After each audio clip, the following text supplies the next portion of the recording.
और चलिए आगे बढ़ेंगे। अब बात असम की, जहां कार्बी आंगलोंग में हिंसा भड़क गई है। खैरोनी में पथराव आगजनी की वारदात भी हुई है और हिंसक अशांति में 2 की मौत हो गई है। कई लोग घायल बताए जा रहे हैं। हालांकि हालात को काबू में करने के लिए पुलिस ने फायरिंग भी की है। सीएम हिमंता ने जान माल के नुकसान पर दुख जताया है। तनावपूर्ण हालात को देखते हुए जिले में कर्फ्यू लगा दिया गया है। कार्बी आंगलोंग और पश्चिम कार्बी आंगलोंग में धारा 163 लगाई गई है। ये पूरा विवाद विभिन्न राजनीतिक दलों और सामाजिक संगठनों से जुड़ा है। यहाँ आंदोलनकारी कार्बी आंगलोंग और पश्चिम कार्बी आंगलोंग जिले में पेशेवर चराई रिजर्व और ग्रामीण चराई रिजर्व में अवैध रूप से रह रहे लोगों को हटाने की मांग कर रहे हैं, जिसके चलते ये फिलहाल हिंसा भड़क गई है। और किस कदर इलाके में आगजनी हुई उसकी तस्वीरें आपके सामने हैं। तो इलाके में कैसे आगजनी की गई है, ये तस्वीरें फिलहाल सामने आई हैं। आप देखिए, इस इलाके को आग के हवाले कर दिया गया है। कार्बी आंगलोंग की ये तस्वीर है, जहां अचानक से हिंसा भड़क उठी और उसके बाद कई जगहों पर आगजनी की गई है। और आप एक और तस्वीर आप देखिए, किस तरह से घर को आग लगा दिया गया। ये जो हिंसा है वो लगातार एक के बाद एक भड़कती रही और एक के बाद एक लोगों को निशाना बनाया जाता रहा। आग लगने की तस्वीरें आप देखिए कि घर में कैसे आग लगा दी गई और घर पूरा इलाका जो है वो जलकर खाक हो गया।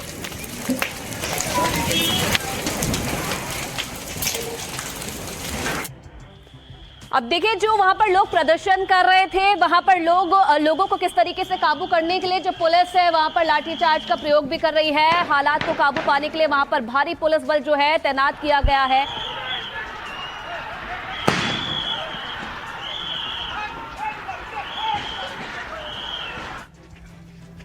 और यही नहीं, एक और आगजनी की तस्वीर आपको दिखाते हैं। आगजनी के बाद लोग वहां पर उग्र हो गए थे और उसके बाद ही उन्होंने यहां पर आग लगाई और कई इलाकों को निशाना बनाया।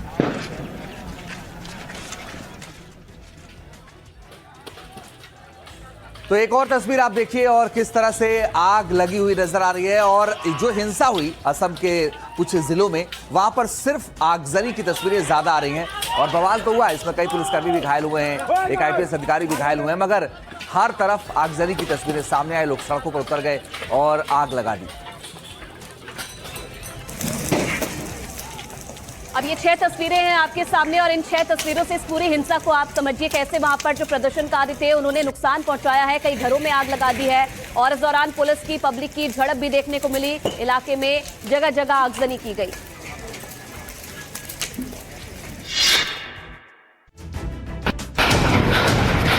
सड़क पर जलती गाड़ियां, बिखरे हुए पत्थर और आसमान में धुएं का गुबार।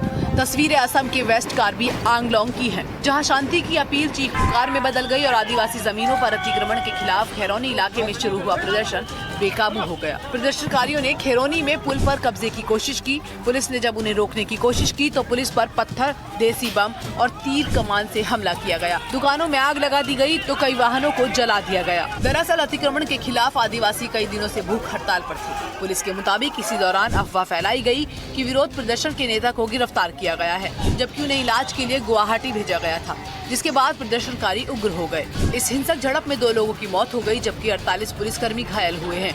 अफवाहों को रोकने के लिए जिले में मोबाइल इंटरनेट सेवाएं बंद कर दी गई हैं। वेस्ट कार्बी आंगलोंग में कर्फ्यू लागू है और हालात को काबू करने के लिए हिंसा प्रभावित इलाकों में सेना तैनात कर दी गई है।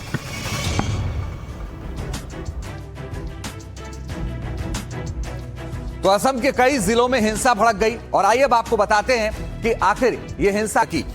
दरअसल संरक्षित चारागाह रिजर्व और गांव चारागाह रिजर्व की जमीन पर अवैध कब्जे का मामला है। चारागाह संरक्षित भूमि से अतिक्रमण हटाने की मांग आदिवासी क्षेत्र से हो रही थी। अतिक्रमण हटाने की मांग और तेजी के साथ बढ़ी तो अतिक्रमण के खिलाफ स्थानीय लोगों ने प्रदर्शन शुरू कर दिया। भूख हड़ताल पर बैठ गए और उन्होंने प्रदर्शनकारियों में आदिवासी समूह भी शामिल हो गया। चारागाह की जमीन पर अवैध अतिक्रमण का विरोध हुआ। अतिक्रमण करने वालों ने भी प्रदर्शन शुरू कर दिया। और अब तक क्या क्या हुआ प्रदर्शन के दौरान ये भी आपको बताते हैं। दरअसल प्रदर्शन के दौरान अचानक पथराव हो गया। पथराव के बाद हिंसा भड़की। कई घरों और दुकानों को आग के हवाले कर दिया गया। नेता तुलीराम रोगांग के घर के भी बाहर आग लगा दी गई और उनके घर में भी आग लगा दी गई। 2 लोगों की मौत हो गई, करीब 50 पुलिसकर्मी घायल हुए हैं। इंटरनेट सेवाएं फिलहाल सस्पेंड कर दी गई हैं और सेना को वहां पर तैनात किया गया है। तो ये स्थिति है फिलहाल और इस वजह से वहां पर हिंसा हुई, हमने बताया। लेकिन आइए अब खबरों के सिलसिले को आगे बढ़ाते हैं और जो अगली बड़ी खबर है वो बताएंगे आयुषी। बिल्कुल, और अगली खबर ऐसी है जिससे हालात सुधरते हुए नजर नहीं आ रहे हैं अंजीत, क्योंकि लगातार कोहरा बढ़ता जा रहा है, प्रदूषण बढ़ता जा रहा है, जिसकी मार आम जनता को झेलनी पड़ रही है। अब देखिए, दिल्ली में प्रदूषण का स्तर सुधरता हुआ नजर नहीं आ रहा है। सुबह 6 बजे दिल्ली में AQI 360 पर पहुंच गया। इधर प्रदूषण पर केंद्रीय मंत्री नितिन गडकरी का बड़ा बयान सामने आया है। उन्होंने ये बयान दिया है कि मैं दिल्ली में 2 दिन रुकता हूं तो मेरे गले में इन्फेक्शन हो जाता है। 40% हिस्सेदारी ट्रांसपोर्ट सेक्टर की भी है, ये भी माना है परिवहन मंत्री नितिन गडकरी ने। तो अपने आप में बड़ी बात है, क्योंकि अगर नितिन गडकरी ये कह रहे हैं कि 40% ट्रांसपोर्ट की जिम्मेदारी है, ऐसे में बहुत सारे सवाल हो सकते हैं। मैं 2 दिन मुश्किल से रहता हूं, इन्फेक्शन हो गया। ये दिल्ली पूरा प्रदूषण से त्रस्त है। क्यों है? मैं ट्रांसपोर्ट मंत्री हूं, 40% हमारे कारण होता है, क्योंकि ये fossil fuel, petrol, diesel. Sudarshan ji कितने बार मुझे कहते थे कि इस देश का किसान अन्नदाता नहीं ऊर्जादाता बनेगा, ईंधन दाता बनेगा, हवाई ईंधन दाता बनेगा। अब सब बन गया, बिटुमिन भी बन गया, पर कोई विश्वास रखने के लिए तैयार नहीं। और आज भी इतना 22 लाख करोड़ हम खर्चा कर रहे हैं। अब ये राष्ट्रवाद कैसा होगा? अब आप सोचिए, जब परिवहन मंत्री ये कह रहे हैं कि दिल्ली की हवा बेहद जहरीली हो गई है, 2 दिन वो यहाँ पर रुकते हैं तो उनके गले में इन्फेक्शन हो जाता है, तो आप सोचिए कि आम जनता जो है यहाँ पर रह रही है और कैसे जहरीली हवा में सांस लेने को मजबूर है। अब जगह जगह AQI आपको बताते हैं कि क्या हालात है AQI के। दिल्ली की सबसे पहले अगर बात की जाए तो दिल्ली में 361 पर जो AQI है वो पहुंच गया है, यानी कि बेहद खराब श्रेणी में दिल्ली का AQI है। सुबह का AQI हम बता रहे हैं आपको, मंगलवार शाम AQI 412 पर पहुंच गया था। अब AQI हाई है, लेकिन इस पर लड़ाई भी लगातार की जा रही है, किस तरीके से सख्ती बरती जा रही है। साथ ही साथ आपको ये भी बता दें कि सोमवार शाम जो AQI है वो 373 दर्ज किया गया। 40 मॉनिटरिंग स्टेशन में से 5 पर AQI 450 प्लस था। नेहरू नगर की अगर बात की जाए तो 465 पर AQI था। मुंडका की बात की जाए तो 457, चांदनी चौक 453, ओखला 452 और 26 मॉनिटरिंग स्टेशन पर AQI गंभीर श्रेणी में था। अगर NCR की बात की जाए, नोएडा की अगर बात की जाए तो यहाँ पर AQI 426 पर पहुंच गया, यानी कि हालात जो हैं वो सुधरे हुए नहीं है, बेहद खराब जो है यहाँ पर हालात बने हुए हैं। अब एक और बड़ी खबर आपको बता दें इसी से जुड़ी हुई, और अंजीत के पास आपको लिए चलते हैं। जी हाँ, इस वक्त की बड़ी खबर यह भी है कि दिल्ली में एयर प्यूरिफायर की डिमांड बहुत ज्यादा बढ़ गई है और GST घटाकर 5% करने की मांग की गई है। प्यूरिफायर पर GST घटाने की मांग तेज हो गई है। लोग ये कह रहे हैं कि प्रदूषण बहुत ज्यादा है, लिहाजा एयर प्यूरिफायर की जरूरत पड़ रही है। लोग एयर प्यूरिफायर खरीद रहे हैं, तो लोग ये भी मांग कर रहे हैं कि एयर प्यूरिफायर की जो कीमत है उसमें कमी आने का एक रास्ता ये है कि GST घटाकर 5% कर दिया जाए।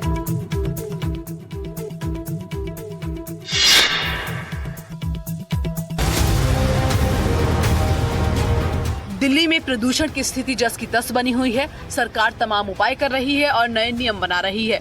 साथ ही लोग खुद भी सावधानियां बरत रहे हैं और सांस से जुड़ी बीमारियों के बढ़ते खतरे के चलते लोग मास्क का इस्तेमाल कर रहे हैं, जिसके चलते दिल्ली में एयर प्यूरिफायर का इस्तेमाल तेजी से बढ़ा है, जिसका सीधा असर इसकी बिक्री पर पड़ा है। जिसके मुताबिक एयर प्यूरिफायर की 5 गुना तक बिक्री बढ़ गई है। मगर इसी के बीच सरकार को एक चिट्ठी भेजी गई जिसमें एक्शन लेने की बात कही गई है। मीडिया रिपोर्ट्स के मुताबिक CTI चेयरमैन ब्रिजेश गोयल और महासचिव गुरमीत अरोड़ा ने बताया कि एयर प्यूरिफायर और HEPA फिल्टर पर 18% तक GST लग रहा है, जो कि बहुत ज्यादा है। ब्रिजेश गोयल ने बताया कि CTI ने इस मुद्दे पर केंद्रीय वित्त मंत्री निर्मला सीतारमण को पत्र लिखकर एयर प्यूरिफायर और HEPA फिल्टर पर GST की दरें 18 से घटाकर 5% करने की मांग की है, जिससे आम लोगों को एयर प्यूरिफायर महंगी दरों पर खरीदना पड़ रहा है। अब देखिए, हवा तो जहरीली है, लेकिन कोहरे ने भी जो है कहर बरपा रखा है। उत्तर भारत में आज भी घना कोहरा देखने को मिल रहा है। यूपी, पंजाब, हिमाचल, हरियाणा में धुंध की चादर नजर आई है। उन्नाव, मुरादाबाद में भी कोहरे की वजह से जो है हादसे देखने को मिले हैं। तो इससे जुड़ी बड़ी और अहम खबर, उत्तर भारत में आज भी घना कोहरा है। यूपी, पंजाब, हरियाणा में धुंध है। इसके अलावा ऊना, मुरादाबाद में भी कोहरे की वजह से हादसा हुआ है। तो अलग अलग जिलों से जो खबरें आ रही हैं वो इससे पता चलता है कि कोहरे ने लोगों की टेंशन बढ़ा दी है और कोहरे की वजह से हादसे भी हो रहे हैं। एक के बाद एक गाड़ियां टकरा रही हैं और हादसे हो रहे हैं। बड़ी बात यह है कि इसमें जो राज्य हैं उत्तर प्रदेश है, पंजाब है, इसके अलावा हिमाचल है, जहां पर मुश्किलें लोगों के सामने इस वक्त ज्यादा हैं।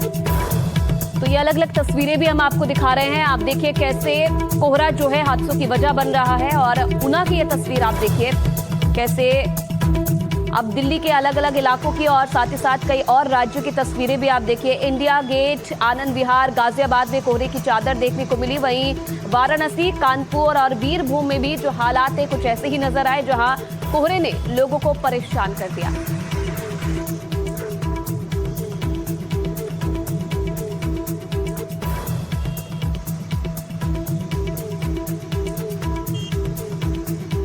अब इंडिया गेट की तस्वीर आप देखिए, दिल्ली का इंडिया गेट, जहां जब सुबह देखा गया तो इंडिया गेट ही नहीं दिखाई दिया क्योंकि कोहरे में जो पूरा इंडिया गेट है वो छुपा हुआ नजर आया। तो ये मौसम ही ऐसा है कि ठंड का वक्त और इस ठंड के वक्त में सुबह सुबह घना कोहरा और जो इंडिया गेट है वो भी कोहरे की चपेट में है, कोहरे की जद में है और वहां भी आप देखिए कि क्या हालात हैं। और अब आपको आनंद विहार की तस्वीरें दिखाते हैं। आनंद विहार में भी कमोबेश ऐसे ही हालात नजर आए, जब वहां भी स्थिति ऐसी थी जब गाड़ियों के हेडलाइट जलाकर लोग चलते नजर आए।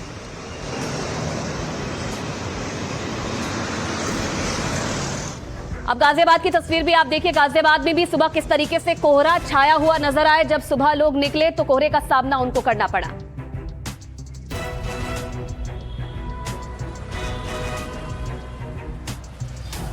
और ये तस्वीर आप देखिए, ये आप देखिए कि किस तरह से उत्तर प्रदेश के वाराणसी की तस्वीर है, जहां पर बाबा विश्वनाथ की नगरी में बाबा विश्वनाथ के मंदिर के दर्शन भी आप कर पाएंगे, लेकिन वहां भी कोहरे की धुंध है और कोहरे की चादर आपको नजर आएगी क्योंकि सुबह सुबह का मौसम है।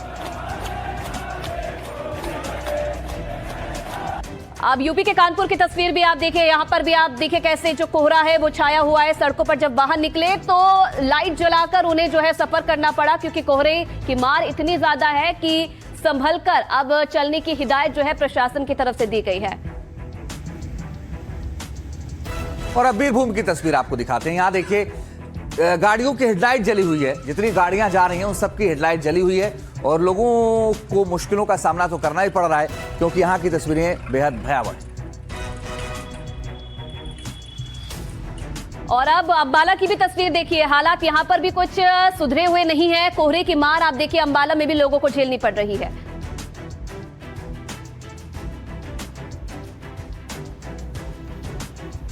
और अब आइए इंडिया गेट की तस्वीर आपको दिखाते हैं। ये देखिए तस्वीरें 26 जनवरी के मद्देनजर यहां पर रिहर्सल हो रही है, लेकिन रिहर्सल के दौरान आप देखिए कोहरे का साया आपको नजर आएगा।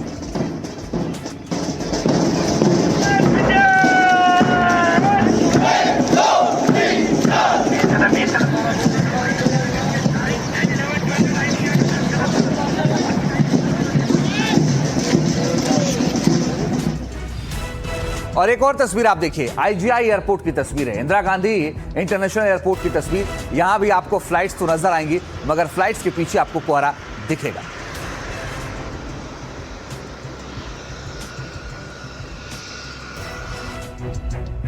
अब कोहरे की तो बाढ़ है, लेकिन पहाड़ों पर भारी बर्फबारी से ठंड लगातार बढ़ती जा रही है। बर्फबारी से सैलानियों में खुशी देखी जा रही है। हजारों की संख्या में सैलानी पहाड़ों पर पहुंच रहे हैं न्यू ईयर मनाने के लिए, क्रिसमस मनाने के लिए। तो एक तरफ जहां मैदानी इलाकों में कोहरा परेशान कर रहा है, तो वहीं पहाड़ी इलाकों में लगातार हो रही बर्फबारी के चलते सैलानी खुश नजर आ रहे हैं।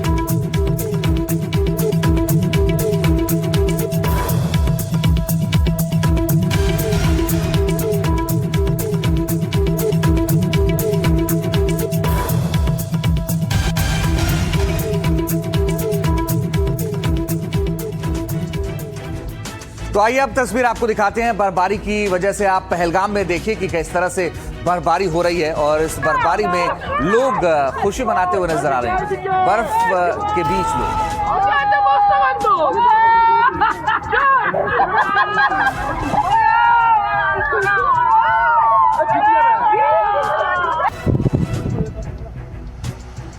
अब जम्मू कश्मीर के ही कुपवाड़ा की तस्वीर आप देखें, सड़कों पर भारी बर्फबारी है और इस बर्फ को हटाने के लिए जो है मशक्कत करनी पड़ रही है प्रशासन को, क्योंकि बर्फ की वजह से जो कई रास्ते हैं वो भी ब्लॉक हो गए हैं और जो यात्री हैं, जो सफर करने वाले हैं, उन्हें परेशानी ना हो, इसलिए बर्फ को हटाने का काम भी किया जा रहा है।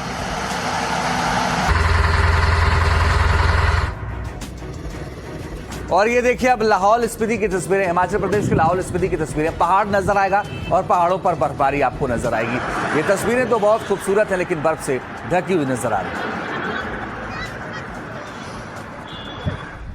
और लेह लद्दाख में भी लगातार बर्फबारी हो रही है और बर्फबारी की वजह से जो यहाँ के पहाड़ हैं, आप देखिए सफेद चादर यहाँ पर छाई हुई है जिसका आनंद सैलानी ले रहे हैं, लेकिन स्थानीय लोगों की थोड़ी सी मुश्किल बढ़ी हुई नजर आ रही है।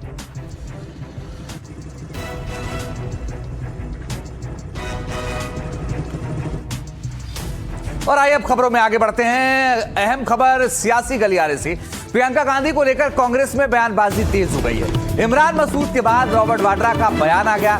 रॉबर्ट वाड्रा ने प्रियंका गांधी की फिर तारीफ की। प्रियंका गांधी में नेतृत्व की क्षमता है, ये कहा रॉबर्ट वाड्रा ने। लोगों से जुड़ी बातें करती है प्रियंका। इमरान मसूद ने कहा था कि प्रियंका गांधी अपनी दादी इंदिरा गांधी की तरह मजबूत प्रधानमंत्री बन सकती है। अब बीजेपी ने इमरान मसूद के बयान पर कांग्रेस पार्टी को घेर लिया है। बीजेपी ने पूछ लिया है कि क्या राहुल गांधी में नेतृत्व की क्षमता नहीं है और इसीलिए क्या प्रियंका गांधी का नाम अब आगे आ रहे हैं। चर्चा बांग्लादेश में हिंदुओं पर हो रहे अत्याचार की हो रही थी। इस पर इमरान मसूद ने कहा कि अगर बांग्लादेश को काबू में रखना है तो प्रियंका गांधी को पीएम बनाकर देख लीजिए। जवाब देकर के आएंगी। प्रियंका गांधी है वो इंदिरा गांधी की पोती है। हाँ, वो ऐसा जवाब देगी, दिमाग ठीक कर देगी। पहले पाकिस्तान के कर दिए थे दिमाग ठीक।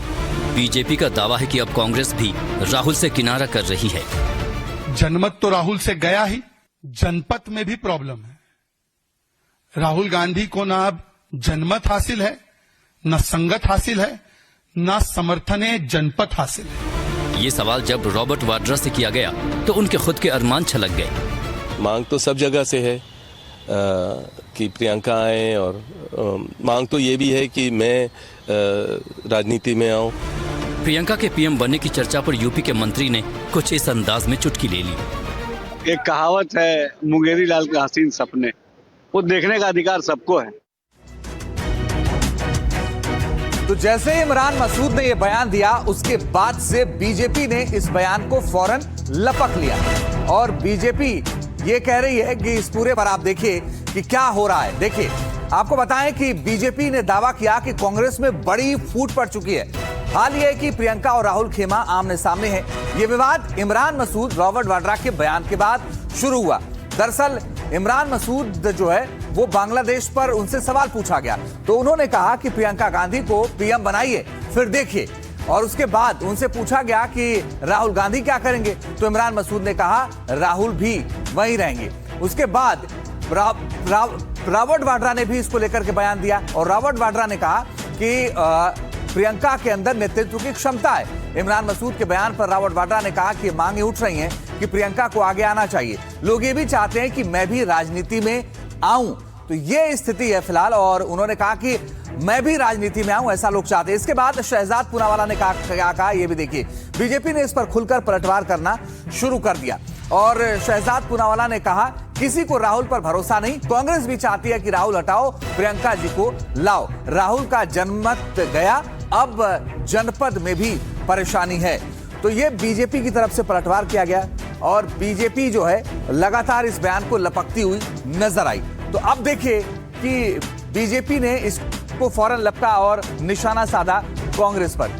और आइए अब आपको एक तस्वीर दिखाते हैं। जर्मनी से ये तस्वीर आई है क्योंकि राहुल गांधी के बयान का जिक्र हो रहा है तो ये भी देख लेना जरूरी है। ये देखिए, राहुल गांधी ने बच्चों को संबोधित किया जर्मनी में। Congress did turn around and emerged victorious.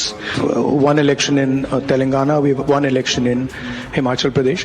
We've been raising issues as far as we asked direct questions to the election commission. I mean, I don't know if you've seen that press conference. Brazilian woman is voting in Haryana. I mean, is on the voting list 22 times in Haryana. So right, so this is the idea that if you produce, you have to, have pollution there. Yes, to an extent. तो ये बवाल यहीं तो थमने वाला नहीं है, इस बवाल पर और ज्यादा बताइए आयुषी आप। बिल्कुल, अब देखिए राहुल गांधी के बयान पर सियासी घमासान मचा हुआ है। आखिर क्या राहुल गांधी ने ऐसा बोल दिया जिस पर घमासान मचा है, वो विस्तार से आपको बता देते हैं। अब देखिए राहुल गांधी जर्मनी में कार्यक्रम को संबोधित कर रहे थे, उसमें उन्होंने ये कहा कि भारत में जो लोकतंत्र है वो खतरे में है, और ये भी कहा कि बीजेपी संविधान को खत्म करने की साजिश रच रही है। राहुल ये भी बोले कि बीजेपी संविधान की मूल भावना को खत्म करना चाहती है। सीबीआई और ईडी जैसी एजेंसियों का गलत इस्तेमाल किया जा रहा है बीजेपी की तरफ से, राजनीतिक हथियार के रूप में एजेंसियों को यूज बीजेपी कर रही है। हम देश में सिर्फ बीजेपी के खिलाफ लड़ाई नहीं लड़ रहे, हम भारतीय संस्थागत ढांचे और एजेंसियों पर कब्जे के खिलाफ भी है।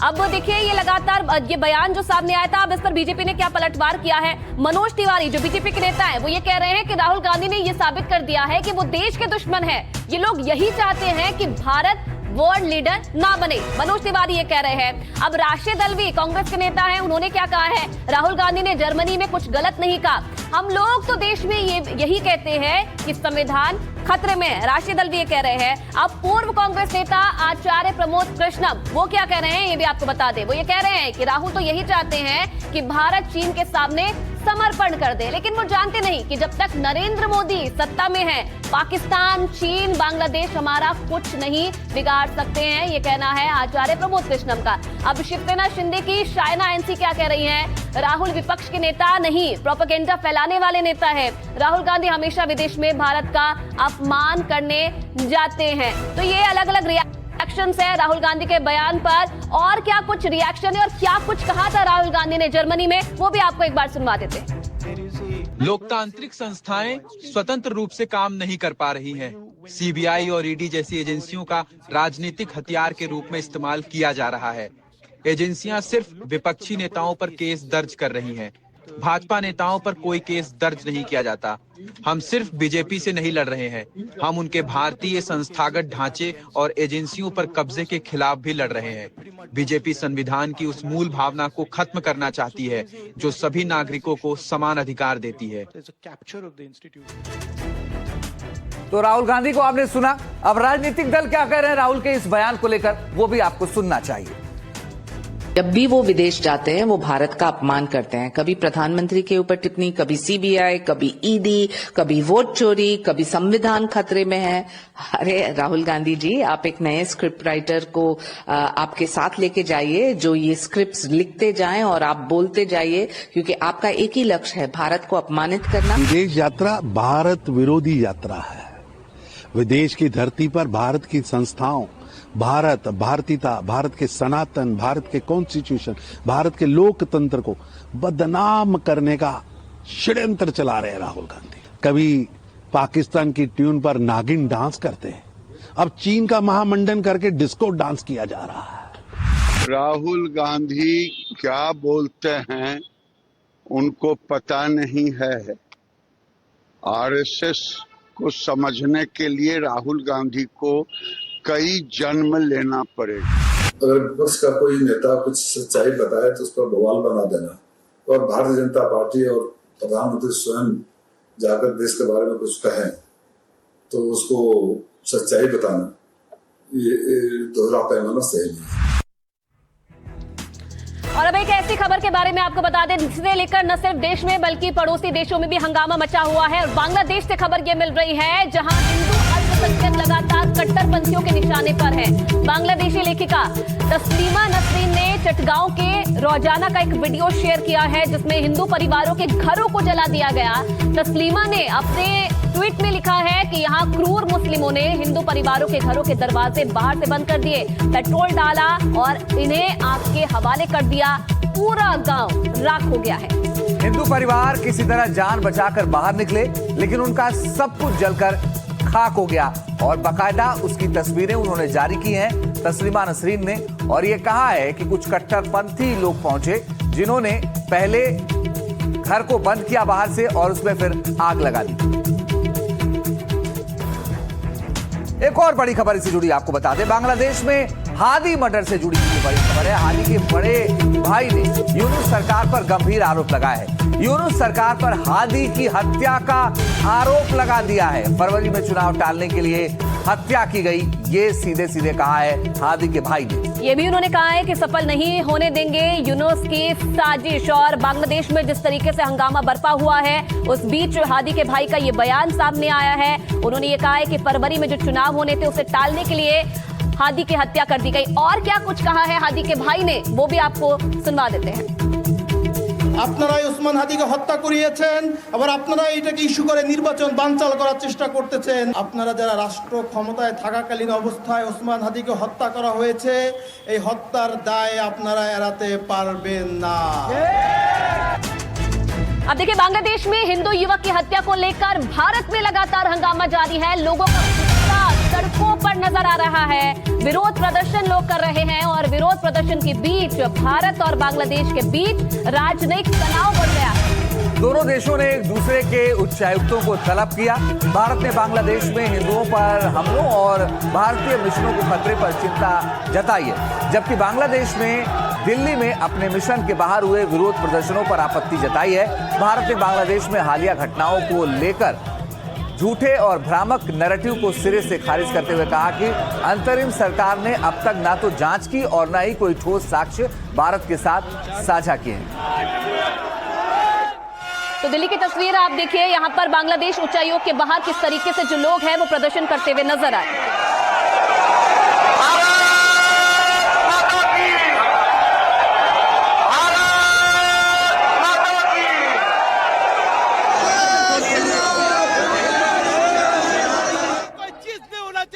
और एक और तस्वीर दिल्ली से आपको दिखाते हैं। बांग्लादेश के खिलाफ लोगों का गुस्सा भड़क गया। क्यों? क्योंकि हिंदू वहां पर निशाने पर हैं, इसलिए यहां पर गुस्सा भड़का।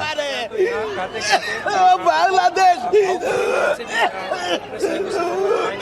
बांग्लादेश नहीं हो, वो हमारा इंडिया है, हमारा इंडिया है।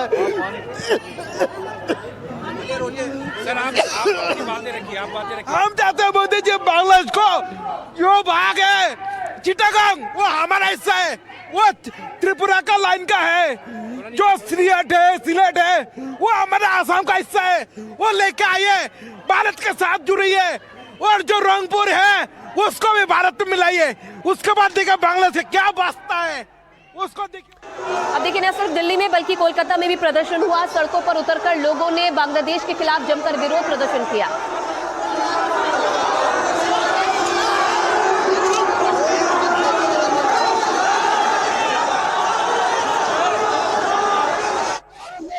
एक और तस्वीर आप देखिए कोलकाता की, जब हिंदू संगठन के लोग प्रदर्शन कर रहे थे और बैरिकेड तोड़ने की जब कोशिश की तो कोलकाता पुलिस ने लाठीचार्ज किया और फिर उनको वहां से हटाया। देखते बच्ची एक हिंदू के पुलिस मेरे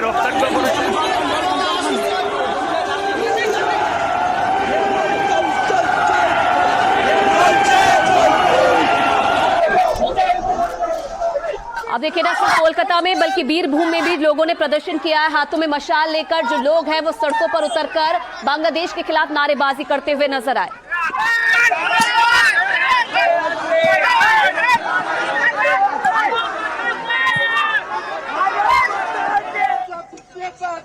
और अब आइए कोलकाता के बाद मुंबई की तस्वीर आप देखिए। मुंबई में भी हिंदू संगठनों ने प्रदर्शन किया है और उनकी मांग ये है कि बांग्लादेश में जो कुछ हो रहा है उसे रोका जाए।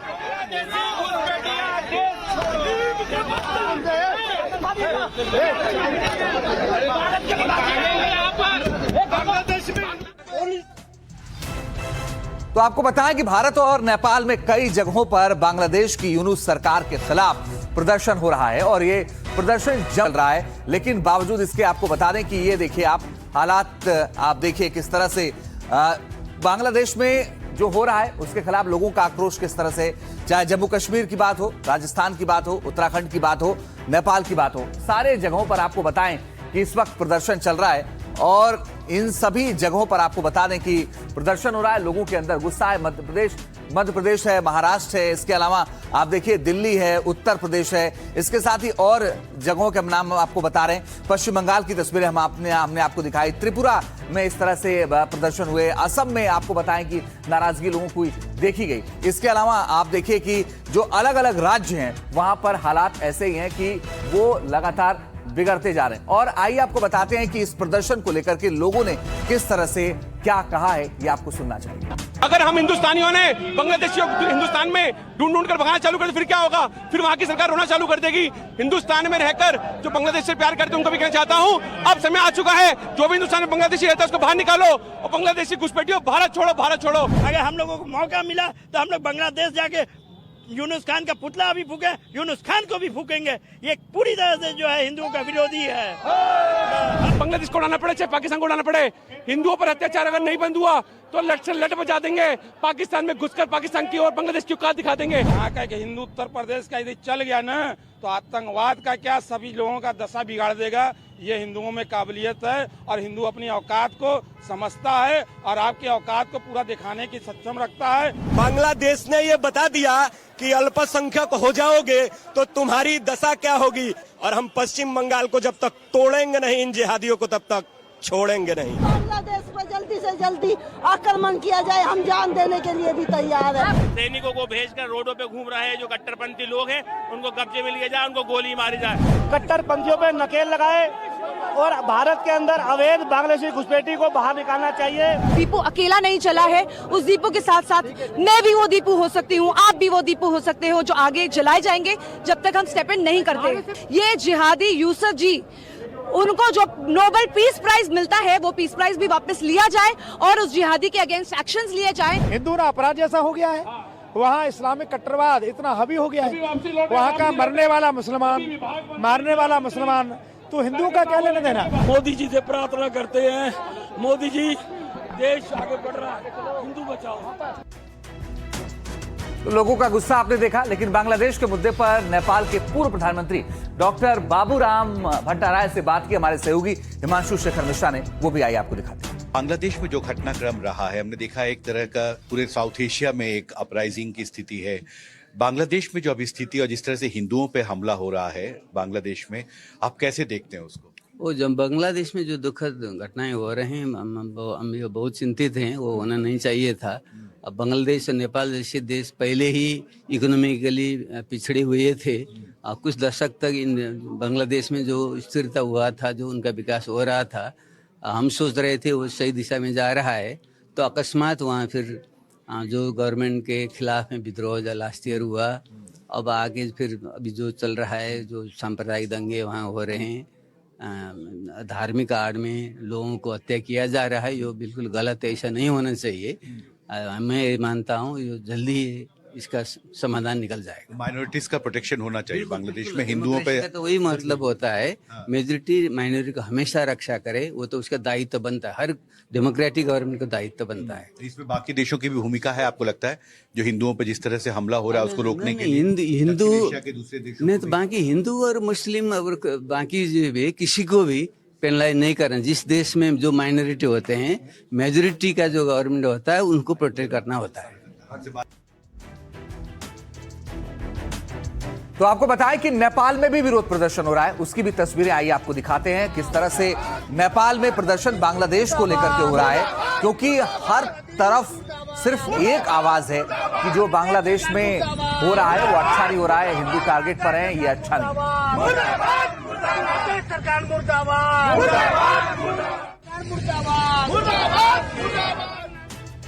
और चलिए अब खबरों में आगे बढ़ेंगे, बात बिहार की करते हैं। बिहार में अपराधी किस कदर बेखौफ है, इसकी एक तस्वीर बेगूसराय जिले से सामने आई है। यहां दिन दहाड़े हथियारबंद बदमाशों ने एक पेट्रोल पंप को अपना निशाना बनाया और लाखों रुपए लूटकर फरार हो गए।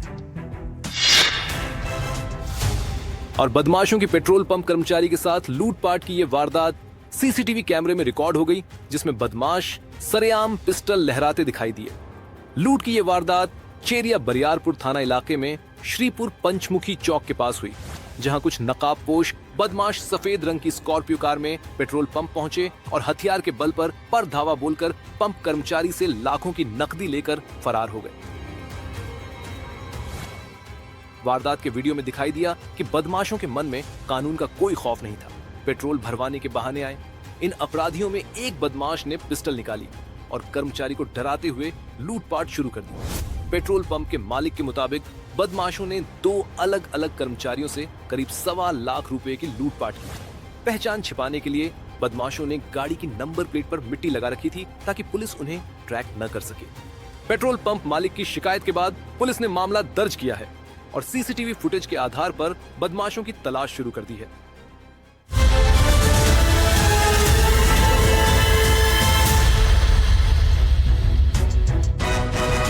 तो आइए अब खबरों में बात करते हैं भारत के बाहुबली की, क्योंकि थोड़ी देर बाद एक नया इतिहास रच दिया जाएगा और अंतरिक्ष में भारत की नई क्रांति देखने को मिलेगी, क्योंकि एक और इतिहास भारत रचने जा रहा है। और आपको बता दें कि थोड़ी देर में बाहुबली LVM-3M6 को लॉन्च किया जाएगा।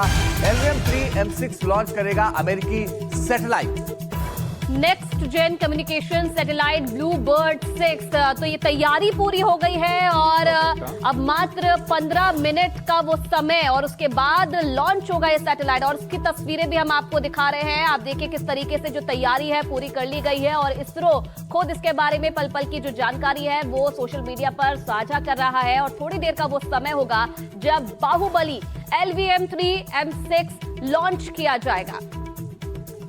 तो अब से थोड़ी देर का इंतजार है जब भारत इतिहास रचेगा और थोड़ी देर में श्रीहरिकोटा से इसे लॉन्च किया जाएगा। इसकी तैयारी पूरी हो गई है और काफी वक्त से इसकी तैयारी चल रही थी, लेकिन अब पल्लव वागला हमारे सहयोगी ज्यादा जानकारी के लिए इस वक्त जुड़ गए हैं, जो कि लगातार इस पर नजर बनाए हुए। पल्लव जी, ये बताइए कि कितना वक्त और जब ये स्थिति होगी और इंतजार हमें करना होगा कि नया इतिहास रचने जा रहा है भारत? देखिए, ये इसरो बाहुबली रॉकेट का लॉन्च जो है 8:55 और 30 सेकंड पे होगा। पहले इसका लॉन्च 8:54 पे होना था। इसरो ने 90 सेकंड का डिले किया क्योंकि जो रास्ता इस रॉकेट ने तय करना है वहां पे कुछ स्पेस डेब्री थी या कुछ सैटेलाइट रास्ते में आ रहे थे, तो उससे कोलिजन ना हो उसके लिए 90 सेकंड का डिले हुआ है। और अब से करीबन 15 मिनट बाद इसरो का ये बाहुबली रॉकेट, जो कि अपनी 8वीं मिशन पे है, अंतरिक्ष में एक ब्लू बर्ड सैटेलाइट को लेके जाएगा। ये बहुत ही शानदार सैटेलाइट है और भारत का जो बाहुबली रॉकेट है इसका अभी तक का 100% का सक्सेस रिकॉर्ड है। तो उम्मीद करी जाती है कि आज का मिशन भी बहुत सक्सेसफुल होगा और ब्लू बर्ड जो एक बहुत ही यूनिक अमेरिकन कमर्शियल सैटेलाइट है उसको अंतरिक्ष में भेजा जाएगा। और ये जो 90 सेकंड का डिले हुआ है ये ऐसा नहीं है कि कोई बहुत पहले नहीं हुआ हो। चंद्रयान के दौरान भी इसरो ने 90 सेकंड का डिले किया था अपने सैटेलाइट के रॉकेट के लॉन्च में, क्योंकि अगर कहीं रास्ते में डेब्री हो या दूसरे कोई सैटेलाइट हो स्टारलिंक के तो उनको बचाया जाता है। तो जी। बड़ा ही होना नहीं चाहिए, लेकिन ऊपर ट्रैफिक में कहीं ना कहीं कंजेशन हो रहा है, ट्रैफिक जैम हो रहा है इसरो के श्रीहरिकोटा के ऊपर, उसके मारे 90 सेकंड का डिले किया गया। जी पल्लव जी, क्योंकि नाम से ही ये समझ सकते हैं हम, क्योंकि बाहुबली नाम इसे दिया गया और बाहुबली मतलब सबसे शक्तिशाली। क्या वजह है इसका नाम देने के पीछे और क्या खासियत है इसकी और आने वाले समय में कितना महत्वपूर्ण ये रहने वाला है भारत के लिए? देखिए, इसका नाम बाहुबली जो है वो इसलिए दिया गया क्योंकि 640 टन का रॉकेट है, बहुत ही भारी भरकम, करीबन 43 मीटर्स टॉल है। माने अगर आप देखें तो 2/3 ऊंचाई हो गई कुतुब मीनार की, उतना ऊंचा है। और ये 6100 किलोग्राम का ब्लू बर्ड 6 सैटेलाइट को अंतरिक्ष में ले जाएगा। ये भारत का सबसे भारी भरकम रॉकेट लॉन्चर है और यही रॉकेट लॉन्चर है जो कि आगे भारत के गगन यात्रियों को अंतरिक्ष में ले जाएगा। और यही लॉन्च व्हीकल मार्क 3, जिसको कि हम बाहुबली कहते हैं, वही था जिसने कि भारत के चंद्रयान 3 को अंतरिक्ष में भेजा था, जिससे कि भारत ने इतिहास रचा था। आने वाले टाइम में ये भारत का बहुत ही उम्दा रॉकेट है और ये कमर्शियल स्टेज की तरफ भारत को ले जा रहा है कि भारत कहीं से कहीं ना कहीं से फॉरेन एक्सचेंज भी कमा सकेगा, क्योंकि आज का लॉन्च जो है वो भी एक कमर्शियल लॉन्च है। ये तीसरा कमर्शियल लॉन्च है लॉन्च व्हीकल मार्क 3 का, मतलब इसमें कोई पैसे दे के लॉन्च कर रहा है। इससे पहले OneWeb Eutelsat के लॉन्च हुए थे और आज एक अमेरिकन सैटेलाइट कंपनी है AST स्पेस, उसका लॉन्च कर रहे हैं। मतलब भारत इसमें कहीं ना कहीं कमाई कर रहा है। तो इसरो में जो पैसा लगता है वो वापस भी आता है। नहीं सर, एक चीज और बताइए कि जो आम दर्शक हमारे साथ जुड़े हैं, अगर उन्हें समझना हो कि इससे क्या फायदा होगा आने वाले वक्त में, इसकी लॉन्चिंग के बाद से सब सफल रहा तो इसको कैसे समझाएंगे? देखिए, आज का जो लॉन्च है ये अमेरिकन सैटेलाइट का लॉन्च है। AST स्पेस का ब्लूबर्ड 6 सैटेलाइट है। ये अंतरिक्ष से धरती पे इंटरनेट देने में काम आएगा। ब्रॉडबैंड डायरेक्ट टू मोबाइल, माने सीधा आप अंतरिक्ष से अपने मोबाइल पे इंटरनेट ले पाएंगे जब इनका AST स्पेस का पूरा 40 का कॉन्स्टिलेशन पूरा हो जाएगा। लेकिन अभी भारत में space based satellite internet permitted नहीं है, तो माना लॉन्च हमारे यहां से हो रहा है, लेकिन इसके फल हमको नहीं मिलेंगे अभी, जब तक कि इसकी लाइसेंसिंग पूरी नहीं हो जाती। और अभी स्टारलिंक और OneWeb यूटेलसैट की लाइसेंसिंग होने की जल्द उम्मीद है, लेकिन AST स्पेस को अभी इसका लाइसेंस नहीं मिला है। लेकिन जो भारत का अपना लॉन्च व्हीकल मार्क 3 है, जो कि 8 में से 3 कमर्शियल लॉन्च कर चुका है, वो जब कमर्शियलाइज होगा तो दुनिया के बड़े ग्लोबल स्पेस लॉन्च मार्केट में एक अच्छा रॉकेट उतर के आया है, और जिसकी की काबिलियत जो है वो 100% अभी तक सक्सेसफुल रही है। तो कहीं ना कहीं भारत ने ये जो लॉन्च था, ये आर्यन स्पेस, SpaceX और रॉसकॉस्मोस के कंपटीशन में जीता है। तो हमारा भारी भरकम बाहुबली आने टाइम पे कमर्शियली सक्सेसफुल रॉकेट भी बन सकता है।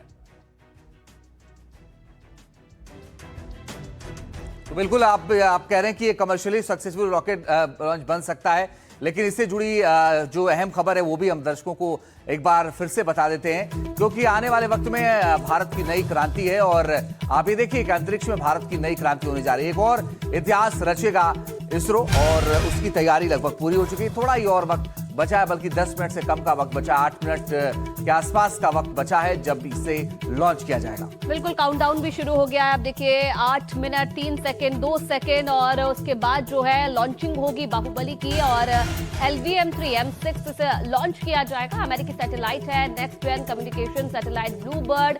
दुनिया भर में जो कनेक्टिविटी है वो और ज्यादा आसान इससे होगी, और जिसे अब 90 सेकंड की देरी जरूर हुई है अंजीत, इसमें 8:55 पर 30 सेकंड पर अब इसे लॉन्च किया जाएगा। जी हाँ, पहले 8:54 पर लॉन्च होना था ये, लेकिन अब फिलहाल 90 सेकंड का टाइम बढ़ा गया है। अब 8:55 का टाइम है, 8:55 30 सेकंड का टाइम है।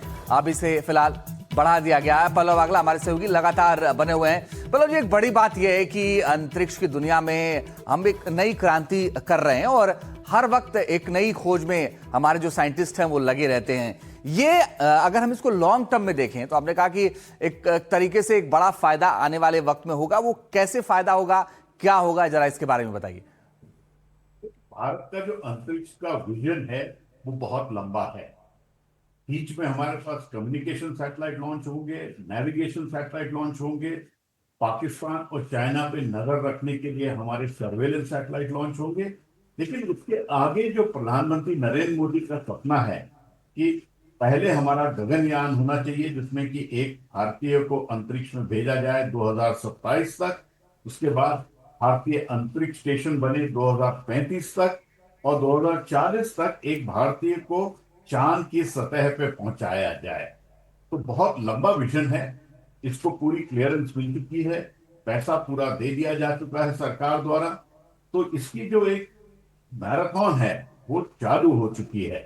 लेकिन उस सब के बीच में जब कमर्शियल मिशन आते हैं तो वो भी भारत पकड़ के और पूरी तरह से पूरा करता है। तो तीसरा कमर्शियल मिशन है लॉन्च व्हीकल मार्क 3 का, वो आज होगा। बिल्कुल बिल्कुल सर, आप बने रहिएगा हमारे साथ। इस बड़ी खबर पर लगातार हमारी नजर बनी हुई है, पल पल का अपडेट आपको देंगे। लेकिन इस बीच और बड़ी खबरों पर नजर डाल लेते हैं, और एक बड़ी खबर मिल रही है उन्नाव रेप केस से जुड़ी हुई। कुलदीप सिंह सेंगर को दिल्ली हाईकोर्ट से राहत मिली है। 4 शर्तों पर कुलदीप सिंह सेंगर को जमानत मिली है। मामले में उम्र कैद की सजा काट रहे थे सेंगर। बीजेपी से पूर्व विधायक हैं कुलदीप सिंह सेंगर, अब उन्हें बड़ी राहत मिली है। खबर यह आई कि हाई कोर्ट ने उनकी सजा को सस्पेंड कर दिया है, निलंबित कर दिया है, लेकिन कुछ शर्तें जरूर लगाई गई हैं, और इन शर्तों के साथ उन्हें फिलहाल जमानत दी गई है। काफी लंबे वक्त से वो जेल में बंद हैं, और अब उन्हें फिलहाल राहत मिली है, उनकी जमानत हो सकती है। मेरा यही सभी भाइयों बहनों से यही कहना है, सभी देश के वासियों से यही कहना है कि आज मैं गई थी, हाई कोर्ट गई थी, मैंने जजमेंट सुना, हमें बहुत दुख हुआ। जज साहब ने जजमेंट सुनाया, मुझे बहुत दुख हुआ। मुझे लगा कि मैं यहीं पे सुसाइड कर लूँ अपना, लेकिन मैंने अपने बच्चों के बारे में सोचा, मैंने अपने परिवार के बारे में सोचा, इसलिए कुछ हिम्मत नहीं किया। लेकिन हमारे साथ में अन्याय हुआ है। दिल्ली का इंडिया गेट वो जगह जो अक्सर बड़े आंदोलनों की गवाह बनती है। मंगलवार की शाम यहां एक बार फिर न्याय की चीख सुनाई दी। हाथों में पोस्टर और आंखों में डर के साथ उन्नाव रेप पीड़िता और उसकी मां धरने पर बैठ गईं। वजह थी दिल्ली हाई कोर्ट का वो फैसला जिसमें दोषी कुलदीप सिंह सेंगर को सशर्त जमानत दे दी गई। लेकिन यह शांतिपूर्ण प्रदर्शन ज्यादा देर तक नहीं चल सका। दिल्ली पुलिस मौके पर पहुंची और पीड़ित परिवार समेत सामाजिक कार्यकर्ता को वहां से हटाना शुरू किया। तस्वीरों में आप देख सकते हैं कि कैसे पुलिसकर्मियों ने उन्हें जबरन बस में बैठाया, जबकि प्रदर्शनकारी गुहार लगाते रहे। जो ये फैसला है उसके खिलाफ है, और उसके बाद कम से कम पुलिस को ये तो देखना चाहिए कि हम लोग कोई नाजायज मांग नहीं कर रहे हैं, हम सिर्फ मांग कर रहे हैं कि उसको बरी नहीं करना चाहिए। तो फिर हमने क्या मांग लिया ऐसा? एक तरफ दिल्ली की सड़कों पर डर और सिसकियां थीं, तो दूसरी तरफ कुलदीप सेंगर के गांव में आतिशबाजी हो रही थी। हाई कोर्ट से राहत मिलने की खबर पहुंचते ही समर्थकों ने पटाखे फोड़े और जश्न मनाया। और उन्नाव रेप के इस मामले की पूरी जानकारी आइए आपको देते हैं कि किस तरह से कुलदीप सिंह सेंगर जेल गए और उसके बाद यह कार्रवाई हुई। देखिए, 4 जून 2017 पीड़िता का आरोप, नौकरी दिलाने के बहाने कुलदीप सिंह सेंगर ने दुष्कर्म किया। पीड़िता ने पुलिस में इसकी शिकायत की। शुरुआत में मामला दर्ज नहीं हुआ। जून 2017 से मार्च 2018 तक कोई कार्रवाई नहीं हुई। 3 अप्रैल 2018 को पीड़िता के पिता के साथ फिर मारपीट हुई। सेंगर ने पिता को जेल भी भिजवाया। 8 अप्रैल 2018 लखनऊ में मुख्यमंत्री आवास के सामने आत्मदाह का पीड़िता ने प्रयास किया। 8 अप्रैल 2018 को पीड़िता के पिता की तबीयत बिगड़ी, जिला अस्पताल में उसने दम तोड़ दिया। 13 अप्रैल 2018 को मामला सीबीआई को सौंप दिया गया। कुलदीप सिंह सेंगर पूछताछ के बाद गिरफ्तार कर लिए गए। बाद में बीजेपी ने पार्टी से उन्हें निकाल दिया। 28 जुलाई 2019 चाचा से मिलने जा रही पीड़िता की कार का एक्सीडेंट हो गया। पीड़िता की चाची और मौसी की मौके पर मौत हो गई। वकील गंभीर रूप से घायल हो गए। 15 महीने बाद मौत हो गई। 20 दिसंबर 2019 को मामला दिल्ली की 30 हजारी कोर्ट में ट्रांसफर कर दिया गया। 21 दिसंबर 2019 को कुलदीप सिंह सेंगर को उम्र कैद की सजा हो गई और साथ ही 25 लाख रुपए का जुर्माना भी लगाया गया। 10 लाख रुपए पीड़िता को मुआवजा दिया गया। मार्च 2020 में पीड़िता के पिता की मौत से जुड़े मामले में कुलदीप सिंह सेंगर समेत 7 लोगों को 10 साल की सजा हो गई और साथ ही 10 लाख रुपए का जुर्माना भी लगाया गया। तो ये पूरी जानकारी थी, आपको बताएं। लेकिन अब इससे और क्या जानकारी जुड़ी हुई है अगली खबर से जुड़ी हुई, अब आयुषी बताएंगे कि अगली खबर क्या है उनके पास। बिल्कुल, और अगली खबर गोरखपुर में एक बच्ची से जुड़ी हुई है जिसका वीडियो काफी वायरल हो रहा है। दरअसल बच्ची यूकेजी में पढ़ती है और इसका एक वीडियो वायरल हो रहा है जिसमें छात्रा डीएम से कह रही है कि मुझे आपके जैसा बनना है, जिस पर मुस्कुरा रहे डीएम ने छात्रा से कहा मेरे जैसा बनना है तो खूब पढ़ो।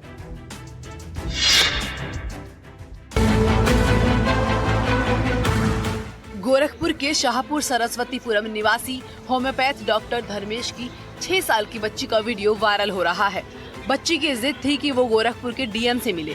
बच्ची अपने माता पिता को आए दिन डीएम से मिलने के लिए कह रही थी, जिसके बाद बच्ची अपने पिता के साथ डीएम दफ्तर पहुंची। डीएम ने बच्ची से बात की और उसका मनोबल बढ़ाया। जिज्ञासा की इच्छा को पूरा करते हुए उसके साथ सेल्फी भी ली। अब वीडियो वायरल चर्चा का विषय बना हुआ है। आपके जैसे बनना है तो बोले कि आप मेरे जैसे बनना है तो पहले सबसे पढ़ाई करो। ये तो बैठे थे हम लोग, बदमाशी करने लगी तो मैं बेटा को कॉलेज के डीएम बनना है। हम लोग कभी सोचे नहीं थे कि डीएम से हम मिल लेंगे, लेकिन बहुत अच्छे नेक-दिल इंसान है। छात्रा जिज्ञासा ने कहा कि डीएम साहब से मिलकर बहुत खुश हूँ। डीएम साहब ने कहा पढ़ो और माता पिता की बात मानो। जिज्ञासा ने कहा डीएम साहब की बात मानेंगे और पढ़कर डीएम ही बनेंगे।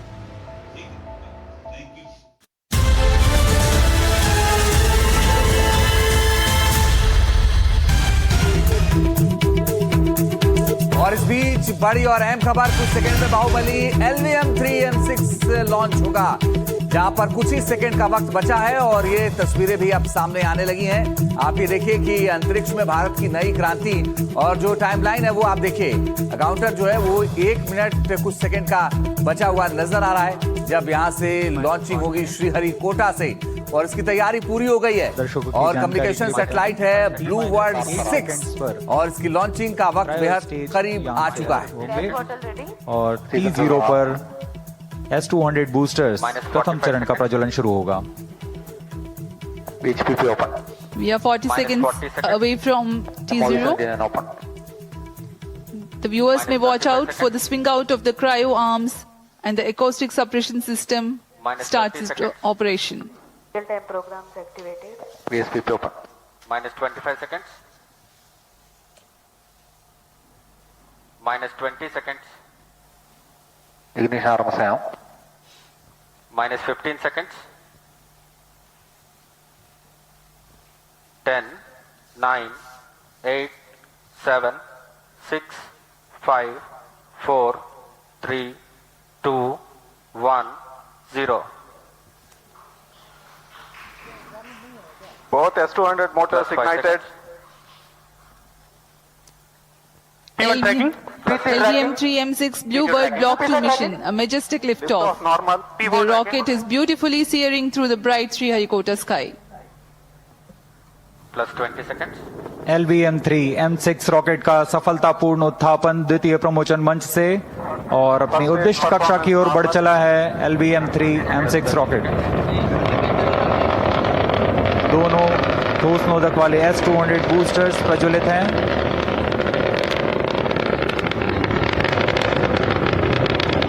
संचालन का कार्यकाल 126 सेकंड का होगा और इस दौरान यह लगभग 6000 किलो न्यूटन रणोद उत्पन्न कर रहे हैं। Very thrilling vibration at the launch base due to the thrusting of twin S200 motors.